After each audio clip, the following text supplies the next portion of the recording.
Punjab assembly से मुतालिक तहरीक इंसाफ के अहम फैसले सामने आ गए हैं। मियां महमूद रशीद को पंजाब असम्बली में पार्लिमानी लीडर मुकर्रर कर दिया गया। पंजाब असम्बली में तहरीक इंसाफ के 2 डेप्यूटी अपोजिशन लीडर मुकर्रर किए गए हैं। राजा बशारत और मियां असलम इकबाल को डेप्यूटी अपोजिशन लीडर बना दिया गया है। तो पंजाब असम्बली से मुतालिक तहरीक इंसाफ के अहम फैसले सामने आ चुके हैं। मियां महमूद रशीद को पंजाब असम्बली में पार्लिमानी लीडर मुकर्रर कर दिया गया है। मजीद क्या अहम फैसले हुए जान लेते हैं। लियाकत अंसारी हमारे साथ मौजूद हैं। जी लियाकत।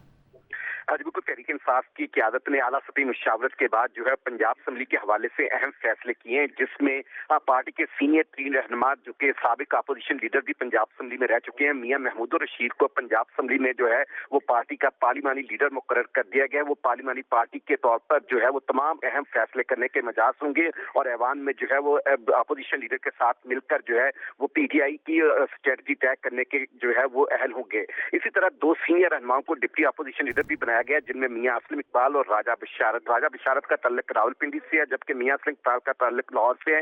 ये बतौर डिप्टी अपोजिशन लीडर जो है वो सब्तैन खान, जिनको थोड़ी देर कबल जो है वो अपोजिशन लीडर बनाया गया था, तो उनके साथ मिलकर डिप्टी अपोजिशन लीडर के तौर पर काम करेंगे। जबकि मियां महमूद रशीद जो है मजमूई तौर पर पार्टी के अफेयर्स को पंजाब असम्बली के अंदर देखेंगे और opposition leader deputy opposition leaders के साथ मुशावरत से जो है वो स्ट्रेटजी उनकी ज़ेर सदारत जो है वो इजलासों में तय की जाएगी। और मियां महमूद रशीद ने माजी में भी जो है अपोजिशन लीडर की हैसियत से ऐवान में अहम फराइज सर अंजाम दिए और अब उनको पार्लिमानी लीडर के तौर पर जो है पार्टी की क़यादत ने नामजद कर दिया है।